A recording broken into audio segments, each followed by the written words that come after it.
नमस्कार, आप देख रहे हैं बिग फाइट लाइव। आपके साथ मैं श्वेता मिश्रा अवस्थी। जो हमारे लिए खतरा पैदा करेंगे उनसे गंभीरता से निपटा जाएगा। ये देश कोई धर्मशाला नहीं है। लोकसभा में इमिग्रेशन एंड फॉरेनर्स बिल पर जवाब देते हुए केंद्रीय गृह मंत्री अमित शाह ने दो टूक कहा कि अगर किसी रोहिंग्या और बांग्लादेशी ने यहां अशांति फैलाई तो फिर उससे सख्ती से निपटा जाएगा। दरअसल बीते 2 दशक में रोहिंग्या और बांग्लादेशी घुसपैठियों की आबादी इतनी तेजी से बढ़ी है कि सुरक्षा के लिए बड़ा खतरा हो गए हैं। इसी को लेकर संसद में इमिग्रेशन एंड फॉरेनर्स बिल 2025 लाया गया, जो लोकसभा से पास हो चुका है। हालांकि शाह ने यह भी साफ किया है कि सरकार उन लोगों का स्वागत करने के लिए तैयार है जो टूरिज्म, एजुकेशन, हेल्थ सर्विस या बिजनेस के लिए भारत आना चाहते हैं। लेकिन अगर कोई देश के लिए खतरा बनेगा तो उसे बर्दाश्त नहीं किया जाएगा। आज चर्चा इसी खास मुद्दे पर।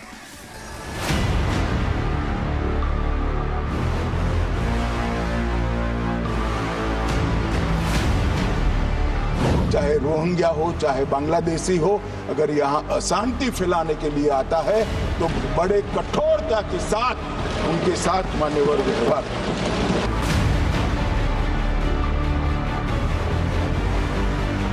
देखिए, हमारा एक ही मुद्दा था कि राष्ट्रीय सुरक्षा ठीक है, उसका हम स्वागत करते हैं। शाह की दो टूक खास मुद्दा और चर्चा के लिए खास मेहमान हमारे साथ जुड़ चुके। सबसे पहले इनसे रूबरू करा देते हैं आपको। हमारे साथ राजेंद्र मेघवाल जी चर्चा में मौजूद है, प्रवक्ता है कांग्रेस से। राजेंद्र जी, बहुत स्वागत है आपका। कर्नल देवानंद जी भी हमारे साथ है, रक्षा विशेषज्ञ है। कर्नल देवानंद जी, आपका बहुत स्वागत है। और साथ ही मौजूद है राजनीतिक विश्लेषक एकलव्य सिंह जी। एकलव्य जी, आपका भी बहुत स्वागत है। बेहद खास मुद्दा है और शुरुआत कर्नल देवानंद जी आपसे ही करना चाहेंगे कि क्या आपको लगता है कि इस बिल के आने से देश की जो आंतरिक सुरक्षा है वो और भी ज्यादा मजबूत होगी और ये बिल कारगर साबित होगा? जी, मैं सबसे पहले आपका आभार व्यक्त करना चाहूँगा कि आपने मुझे मौका दिया मेरी बात रखने का। और इसके साथ साथ मैं बताना चाहूँगा सरकार का ये कदम, मैं इसको स्वागत करता हूँ और ये कहना चाहूँगा कि इसमें विलंब जरूर हुआ है, पर ऐसे कदम बहुत पहले उठा लेने चाहिए थे। अब सबसे बड़ी बात है कि जिस प्रकार से देश की आंतरिक सुरक्षा को लेकर के अपने पास जो देश के अंदर जो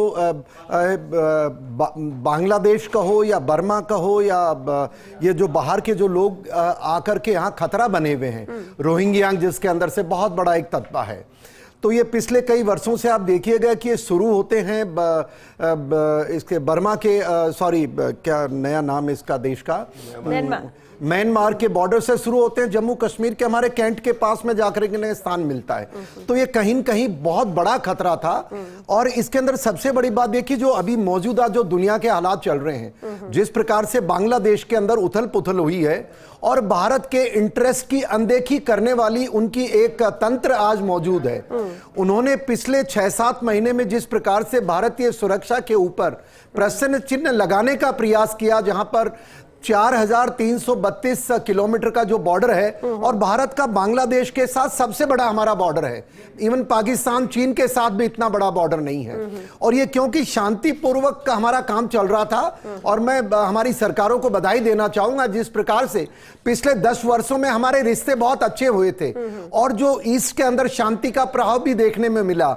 टेररिज्म और जो आंतरिक सुरक्षा जो पूर्वी भारत के कुछ राज्यों के अंदर देखी गई थी, उसमें बहुत कमी आई। पर जो हालात अभी रोहिंग्या के आने से और अपने बांग्लादेश में जो हुए हैं और अराकान आर्मी एक तरफ से उस पर दबाव डाल रही है, और सुनने में तो यह है कि एक चिन्ह प्रदेश की कोई चर्चाएं चल रही हैं। और वो भी एक इन्होंने जो बताया है इसके अंदर जो चीन का हस्तक्षेप और जो हमारे भी उधर इंटरेस्ट थे ईस्टर्न स्टेट्स के अंदर, मैं मानता हूं ये बहुत एक अच्छा कदम है। और यहां 2 चीजें ध्यान देनी पड़ेंगी। सबसे बड़ी तो मैं आग्रह करूंगा देश के पॉलिटी से कि जो अपने छोटे छोटे स्वार्थ के लिए और न्यूज में रहने के लिए ऐसी सुरक्षा के मुद्दे में अड़चन पैदा करें, आग्रह ना करें। और दूसरा, हमारी जो सुरक्षा एजेंसीज हैं जो बड़ी तेज रफ्तार से होम मिनिस्ट्री के साथ मिलकर के जो बॉर्डर फेंस का काम चल रहा है, मैं उम्मीद करता हूं और आग्रह भी करता हूं कि जो थोड़ा बहुत बचा है उसको तुरंत प्रभाव से पूरा किया जाए। और इसका मुख्य कारण देखिए क्या है, कई बार लोग सवाल उठाते हैं भारत इतनी जल्दी में क्यों है कि फेंस लगाए। पहले हमने जम्मू कश्मीर में, फिर राजस्थान में, फिर पंजाब में, और अब हम बांग्लादेश की तरफ जो लगा रहे। कारण यह है कि खतरा भारत को ज्यादा है उस विचारधारा से, उन उग्रवादी लोगों से जो देश की सुरक्षा पे खतरा बन सकते हैं, इसलिए हम उठा रहे। और कोई भी विरोध हो, इसका हमें सबको समर्थन करना चाहिए, ऐसा मैं मानता हूं। चलिए राजेंद्र मेघवाल जी, आपका नजरिया क्या है इस बिल को लेकर, और साथ ही ये भी जरूर जानना चाहेंगे कि क्या अवैध घुसपैठियों को पर सख्ती से उन्हें हटाने से सकारात्मक प्रभाव पड़ेगा आर्थिक और सामाजिक स्थिति पर भारत की? देखिए श्वेता जी की जहां तक इस इमिग्रेशन एंड फॉरेनर्स बिल 2025 की बात है, तो मैं यहाँ बताना चाहता हूँ कि इस तरीके के कानून पहले 2-3-4 कानूनों के माध्यम से मौजूद थे। इसमें कोई भी ऐसा नया प्रावधान इन्होंने नहीं जोड़ा है। तो जाहिर सी बात है कि राष्ट्रीय सुरक्षा के लिए ऐसा कोई भी बिल या कानून बनता है तो कांग्रेस पार्टी एक जिम्मेदार विपक्ष के रूप में और देश की बड़ी राजनीतिक दल होने के नाते इसका सम्मान करती है। लेकिन हमें इन चीज़ों को समझना पड़ेगा कि ये सरकार लगातार, चाहे इमिग्रेंट्स की बात हो, चाहे वहाँ पे अगर भारतीय इमिग्रेंट्स भी अगर किन्हीं देशों में रहे हैं, आपको पता होगा कि जिस तरीके से अमेरिका से हमारे जो प्रवासी जो अवैध प्रवासी थे, जिनको हथकड़ी और पैरों में बेड़ियां लगाकर, कमर में बेड़ी लगाकर जिस तरीके से मतलब सैन्य विमानों से भेजा गया था, तो मैं ये कहना चाहता हूं कि सरकार को इस ओर भी ध्यान देना चाहिए था। अब सवाल ये उठता है कि नेपाल जैसा छोटा कंट्री है जिसके जो मतलब इमिग्रेंट्स थे, मतलब अवैध रूप से, उनको भी चार्टर प्लेन से भेजा, और कोलंबिया ने तो अपने देश के अंदर उनको आने ही नहीं दिया, उनको कहा कि हम अपने विमान से ला सकते हैं। तो यहाँ सरकार की विफलता भी इस तरीके के जो हमारे भारत से जो लोग गए, क्योंकि भारत से अगर युवाओं ने पलायन किया है, बेरोजगारों ने पलायन किया, तो इस देश के अंदर बेरोजगारी की समस्या को देखते हुए किया है। क्योंकि 11 साल से दूसरा पहलू है जो सवाल है, जो घुसपैठियों को लेकर जो ये बिल है उस पर मैं आपको वही कह रहा हूं कि इस देश के अंदर मतलब आज यहां पर आप देखिए 11 साल से मोदी जी का शासन है, लेकिन हम कहीं पे भी हमारी जो फॉरेन के अंदर हमारी जो स्थिति है उसके अंदर मैं आपको 4 पॉइंट के साथ में मतलब एक्सप्लेन करूंगा कि भारत का जो पासपोर्ट दुनिया के अंदर है 85वें स्थान पर है, जो इस साल 5 रैंकिंग गिरा है। तो किसी देश का पासपोर्ट अगर दुनिया के अंदर गिरता है तो वो भी अपने आप में एक चिंता की बात है। वर्ल्ड हंगर इंडेक्स के अंदर हम 127 देशों में 105वें नंबर पे है। वर्ल्ड हैप्पीनेस इंडेक्स में 143 देशों में, सुनिए तो मैं उस बिल के ऊपर ही आ रही है ये बातें। आप देखिए वर्ल्ड हैप्पीनेस इंडेक्स में 143 देशों में 126वें नंबर पे, ग्लोबल पीस इंडेक्स के अंदर 2024 का 163 देशों में 116 नंबर पर।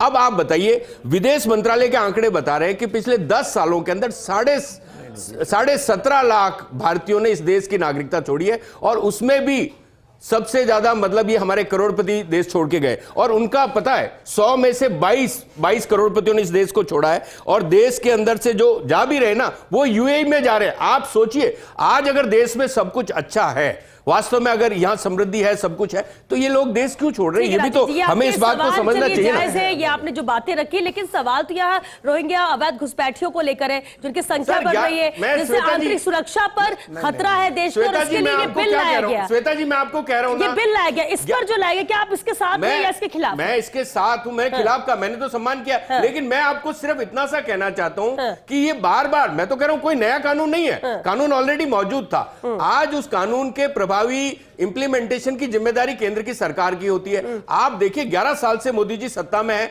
आप नियंत्रण कर पाए क्या?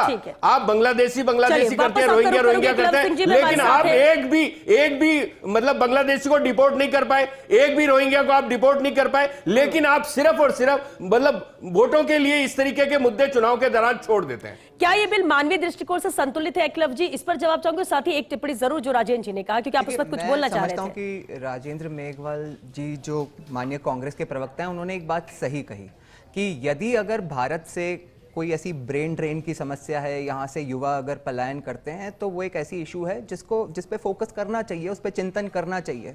परंतु मैं कहना चाहता हूँ एक बात और जो इन्होंने कही कि जिस तरह से कुछ इलीगल इमिग्रेंट्स जो भारतीय थे अमेरिका में, जिनको बेड़ियों में बांधकर और डिपोर्ट किया गया, उन्होंने कहा कि ये हमारे सरकार की विफलता है और हमें एक तरह से उस पे चिंतन करना चाहिए। मैं कहता हूं चिंतन तो करना चाहिए, लेकिन बेसिकली उससे सीखना चाहिए। हमें भी वही करना चाहिए। अगर कोई बेरोजगारी है या कोई समस्या है तो तो उसका जो ऑल्टरनेटिव है वो क्राइम नहीं हो सकता कि आप दूसरे देश में जाके इलीगल इमिग्रेंट बन जाओ और आप मतलब गलत काम करने लगो।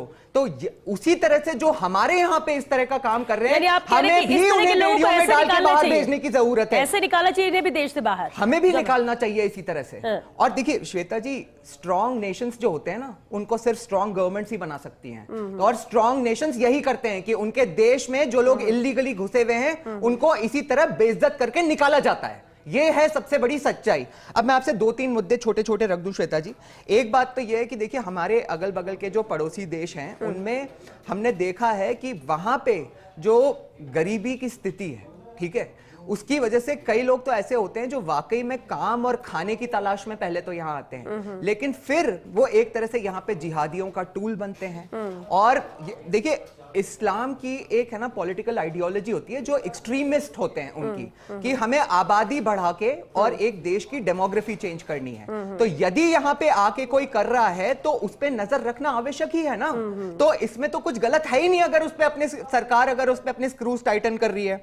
इसके बाद श्वेता जी एक आपको जो मतलब जो इन्फ्लुएंशियल लोग होते हैं ना, उनका भी एक एस्पेक्ट है जिसके बारे में आज माननीय गृह मंत्री जी ने बात भी करी। और मैं आपको राजस्थान के संदर्भ में एक व्यक्तिगत अनुभव से आपको 2 बातें बताता हूं। पिछले महीने यहां पे राजस्थान यूनिवर्सिटी में एक फ्रेंच नोवेलिस्ट है आरी गॉटियर करके, उनको यहां पे मंच दिया जा रहा था। यहां पे जो डिपार्टमेंट ऑफ यूरोपियन लैंग्वेजेस है, वो जो व्यक्ति हैं वो पूरे विदेश में, पूरी दुनिया में, विश्व में सिर्फ सनातन और भारत संस्कृति के बारे में जहर उगलते हैं और बताते हैं कि कैसे बीफ की चटनी बनाकर जो खाई जाती है वो कितनी स्वादिष्ट होती है। उनको यहां पे मंच दिया जा रहा था। तो मैंने ही एक पहल करी और पहले सोशल मीडिया पे पोस्ट करा और उसके बाद किसी तरह से माननीय मुख्यमंत्री जी के यहाँ उनके जो वीडियोस हैं और उनके जो लिखी हुई जो आर्टिकल्स हैं वो जब वहां पे भेजे तो उस पे एक्शन हुआ और उनका शो यहाँ पे कैंसिल हुआ। यूनिवर्सिटी तैयार नहीं थी शो कैंसिल करने के लिए क्योंकि उनको इंफॉर्मेशन ही नहीं थी इस चीज की। तो यदि जो लोग बाहर से आके हमारे ही देश में हमारे देश का दुष्प्रचार करते हैं तो इमिग्रेशन लॉज टाइटन करके उनको पहले ही क्यों ना रोक दें। दूसरा एग्जाम्पल आपको देता हूं, last year Jaipur literature festival में एक महोदय आई थी जिनका नाम है सुमोना सिन्हा। वो विदेश में ये कहती हैं कि मोदी और अमित शाह मिलके इंडिया में मुस्लिम महिलाओं का बलात्कार करवाना चाहते हैं। उनको यहां पे जयपुर लिटरेचर फेस्टिवल में, तो क्या उनके एंटीसीडेंट्स चेक करके पहले ही उनका वीजा कैंसिल नहीं किया जाना चाहिए था। और लास्ट में मैं कहूं श्वेता जी कि देखिए इमिग्रेशन का एक और पार्ट है जो बहुत जरूरी है। ऐसे भी कई लोग हैं जो हमारे देश से बाहर जाके और विश्व में हमारे देश का दुष्प्रचार करते हैं, उनके ऊपर भी स्क्रूज टाइटन करने की बहुत आवश्यकता है और मैं समझता हूं कि इस बिल में इस बात पर ध्यान दिया गया है। ठीक है। कर्नल देवानंद जी, एक बात और कही कि जो अवैध रूप से घुसपैठी है उनके लिए एक्शन की बात है, लेकिन साथ ही ऐसा नहीं है कि हम दूसरे देशों को लोगों का स्वागत नहीं करते। अमित शाह ने कहा कि जो टूरिज्म के लिए, एजुकेशन के लिए, दूसरे पर्पज से आ रहे हैं उनका हम बाहें फैलाकर स्वागत करते हैं।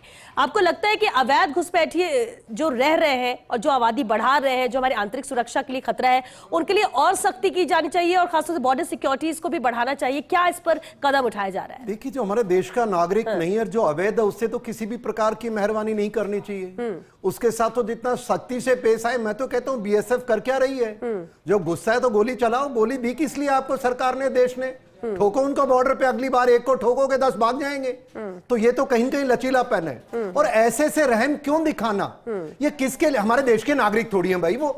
और अगर कोई चीज जिसके देश के बाहर, आपने खुद ने कहा, आज होम मिनिस्टर महोदय ने क्लियर किया है, अगर मुझे एंटी सीए प्रोटेस्ट याद आ रहे हैं दिल्ली में, किस प्रकार से देश को तोड़ने वाली ताकतें एक नैरेटिव पैदा कर रही थी देश को गुमराह करने का। अरे भाई, आप ये सोचो, जो लोग देश को खतरा बन सकते हैं, सरकार के पास बहुत सारे तंत्र, उनको खबर रहती है।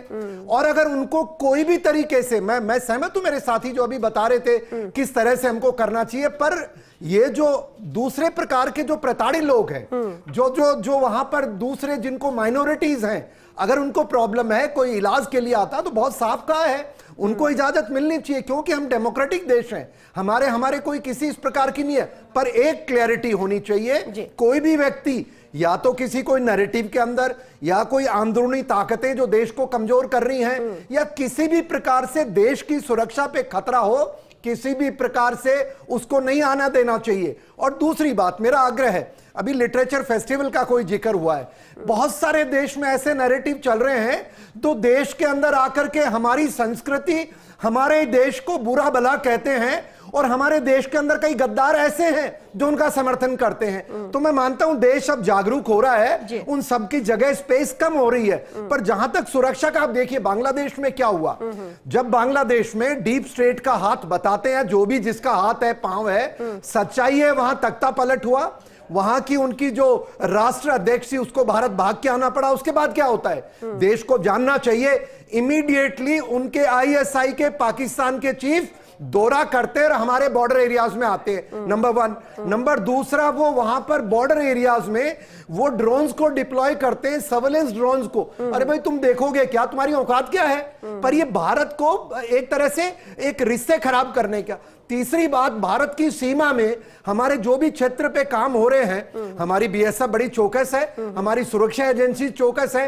एक कोई मंदिर का रिपेयर या निर्माण हो रहा था, उधर से उनके जो बॉर्डर गार्ड्स हैं उन्होंने आने की हिम्मत की। देखिए मैं सही करता हूं, उसका जवाब सही दिया, और उसके बाद जिस प्रकार से अपना बॉर्डर फेंसिंग इसको हाई टेक बनाया जा रहा है, देश को पता होना चाहिए हाई टेक के साथ साथ इसकी स्पीड बढ़ा दी गई है। और ये बांग्लादेश अकेला ही नहीं, जो पूर्वी क्षेत्र है वहां पर भी इसके ऊपर काम चल रहा है। तो जो इस तरह के इलीगल इमिग्रेंट्स हैं, नो रहम, कोई चांस नहीं होना चाहिए। एक में मेरे साथियों से बात सुन रहा था, कुछ कह रहे थे बेड़ियां लगा दी। अरे भाई उस देश में क्या लड्डू खाने गए थे आप किसी देश में बिना कानून के नजरिए से जाएंगे तो उनका कानून है वो करेगा कार्रवाई। आज भारत में जो हमारा कानून है, हम कार्रवाई करते हैं, हमारा अधिकार क्षेत्र है, कमजोर और ताकतवर की बात नहीं है। ये राजनीतिकरण कर करके एक भावना भड़काते हैं। मैं यहाँ शायद मेरे ख्याल से हमारी सरकार के प्रधानमंत्री महोदय ने कोई स्टेटमेंट दिया था, मैं धन्यवाद करता हूं। उन्होंने कहा मानवता पूर्वक हमारे देश के अंदर, चाहिए वो बदमाश ये इलीगल कुछ भी हो, मानवता का ध्यान रखा जाना चाहिए, और वो बात कही है। और उसके बाद अगर फिर भी अमेरिका नहीं मानता है तो चिल्लाने की क्या बात है, वहां क्यों गए, वीजा लेके जाते। तो मेरा मानना है जो भी इलीगल किसी प्रकार का किसी भी देश में हो, अगर उस देश को लगता है उस देश का कानून है कि कानून है तो कानून है, तो उसे आपको जाने की क्या जरूरत है? अगर आपकी बेरोजगारी है तो अपने देश में करो ना, कुछ करने की बात है। राजेंद्र मेघवाल जी, अब देखिए अवैध घुसपैठियों को हटाने की बात यहाँ पर की जा रही है, इसलिए बिल लाया गया, ये जरूरी भी बन जाता है। आंतरिक सुरक्षा के मद्देनजर जब सवाल उठते हैं तो उसके लिए पहला कदम यही होना चाहिए। लेकिन राजेंद्र जी, क्या आपको लगता है कि इन सभी को पहचानना, इन्हें हटाना, ये व्यवहारिक रूप से संभव हो पाएगा? देखिए, मैंने आपको अवैध घुसपैठ चाहे देश से हुई हो या देश के बाहर से या पड़ोसी राज्यों से हुई, मैंने दोनों पहलू बताए। अवैध घुसपैठ क्यों होती है, हिंदुस्तान से लोग बाहर क्यों जा रहे हैं, या हिंदुस्तान में लोग क्यों आ रहे हैं। आज कहीं ना कहीं हमारे पड़ोसी मुल्कों के अंदर अगर वहाँ पे मतलब अशांति है या अराजकता है या वहाँ पे रूल सही नहीं है या मिलिट्री शासन है या कुछ भी है, तो वहाँ पे जिस तरीके से, तो हमारा एक बड़े देश, मतलब साउथ ईस्ट एशिया के सबसे बड़े देश होने के नाते हमारी भूमिका है कि हमारा उन देशों के ऊपर नियंत्रण रहे कि भाई सब जगह प्रॉस्पेरिटी रहे। अगर हम भाई पड़ोसी, अगर मुल्क सही होगा और उसका पड़ोसी सही होगा तो आपस में ये पड़ोसी मुल्क, देखिए अटल जी ने कहा था कि, सुनिए अटल जी ने कहा, सुनिए ना, मैं आपको उसी जवाब पे आ रहा हूं। अटल जी ने कहा था कि हम दोस्त बदल सकते हैं लेकिन पड़ोसी नहीं बदल सकते। तो पड़ोसियों के साथ में हमारे अच्छे रिश्ते रहने चाहिए। और सुनिए, इन्होंने कहा कि नहीं साहब अमेरिका का कानून है। मैं कहता हूं अमेरिका कानून सिर्फ भारत के लिए क्यों है भाई? अमेरिका ने दूसरे देशों के साथ तो रियायत बरती, उनको तो उनके चार्टर प्लेन से भी आने दिया गया। लेकिन देखिए, और उनमें से भी सबसे ज्यादा जो अवैध घुसपैठिए थे या जो वहां पे इमिग्रेंट्स गए थे, उसमें से पंजाब के और गुजरात के ज्यादा थे। तो आप समझिए गुजरात राजन जी, आपने मेरे सवाल का जवाब नहीं दिया, लेकिन मुझे आगे बढ़ना होगा क्योंकि वक्त खत्म हो रहा है। मैं एक बात कहना चाहता हूं कि इन्होंने जो बात कही वो सही है। ऐसे जो जिसे कहते हैं कि ऐसे प्रयत्न करने चाहिए किसी भी देश को, लेकिन मैं आपको एक सच्चाई बताता हूं, और वो सच्चाई ये है कि अमेरिका की बात हो रही थी ना, 9/11 के बाद, 9/11 के बाद आज तक वहां पे कोई घटना इसलिए नहीं हुई क्योंकि अमेरिका ने इसी तरह इलीगल इमिग्रेंट्स को ट्रीट किया और उनको अपने देश से बाहर लात मार के निकाला। मैं आपको बताऊं कि कश्मीर में जो आज शांति स्थापित हुई है वो इसलिए नहीं हुई, कश्मीरियत की वजह से नहीं हुई, या पड़ोसी मुल्कों को गले लगाने से नहीं हुई, वहां पे 370 को हटाने की वजह से कश्मीर में शांति एक तरह से बहाल हुई। देखिए श्वेता जी, आज का ये जो बिल है, इसकी जो भावना है, मैंने कहीं पे 2 लाइनें पढ़ी थी, अगर आप इजाजत दे तो मैं कह सकूं कि जो अपनी मिट्टी के ना हुए वो हमारी मिट्टी को भला क्या ही देंगे, चुन चुन कर चुनेंगे, बॉर्डर पार फिर भेजेंगे। यही इसकी भावना है और यही एक किसी सशक्त देश को करना चाहिए जो बाहर से घुसपैठिए आके हमारे देश में अशांति फैलाना चाहते हैं उनके लिए। ठीक है, क्योंकि वक्त खत्म हो गया। मैं एक आखिरी बात कहना चाहूंगा, देश को ध्यान देना पड़ेगा, जितने भी इलीगल इमिग्रेंट्स हैं, घुसपैठिए हैं, आप देखिए, छोटा सा एग्जांपल देता हूं, मैं जयपुर शहर में खड़ा हूं और यहां भी कुछ रास्ते ऐसे हैं जहां पर आप उनको कुछ नहीं कर सकते हैं, सरकार को कदम उठाने चाहिए। जम्मू कश्मीर के जो एक कैंट है सेना का, उसके इर्द गिर्द ये आके बसते हैं। देखो, देश के अंदर बहुत सारे, जयपुर में एक किस्सा बात है जहां पर आधार कार्ड बनाने की फैक्ट्री बंद करवाई गई थी, हमारे कोई एक महोदय हैं एमएलए साहब। और यही नहीं, देश जाग जाए, कोई भी इलीगल इमिग्रेंट, चाहे रोहिंग्यांग हो, चाहे बांग्लादेश से है, चाहे श्रीलंका से, पाकिस्तान से, और कोई नेपाल की बात कर रहे थे, नेपाल भी पुराने जमाने में, मुझे याद है 90 के दशक में पाकिस्तान के आईएसआई टेररिस्ट नेपाल जाते थे और वहां से उनको इन्फिल्ट्रेट करवाया करते थे। इसलिए मैं सरकार का अभिनंदन करता हूं और इस पे कंटिन्यू बातचीत चलती रहनी चाहिए। जैसे समय बदलता है, रोकना पड़ेगा देश। जी देवानंद जी, बहुत शुक्रिया आप सभी का इस चर्चा में शामिल होने के लिए। तो देखिए, इमिग्रेशन फॉरेनर्स बिल 2025 ये जरूरी था भारत की आंतरिक सुरक्षा के मद्देनजर, लेकिन यह भी ध्यान रखना होगा कि बदलता हुआ हिंदुस्तान है और यहां पर सख्ती से निपटा जाएगा, कुछ भी इलीगल नहीं होने दिया जाएगा जो हमारे देशवासियों के लिए बुरा साबित हो या उनके हक को कोई मारता है तो। और ये जरूरी भी था, जिस तरह से क्राइम लगातार बढ़ रहे हैं और बाहरी लोग अगर ऐसे आएंगे, वो भी अवैध रूप से घुसपैठिए यहाँ पर मौजूद है, उन्हें हटाना होगा और उसके लिए ये कानून है। अब आप इसका स्वागत करें या ना करें, बिल पास हुआ है लोकसभा से, कानून बनेगा और इसे सख्ती से पालना भी इसकी कराई जाएगी, क्योंकि जब देश की सुरक्षा की बात आएगी तो उससे ऊपर, उससे बढ़कर कुछ भी नहीं है और इसलिए एक्शन भी जरूर होगा। चलिए, इसी के साथ बिग फाइट लाइव में आज के लिए बस इतना ही। नमस्कार।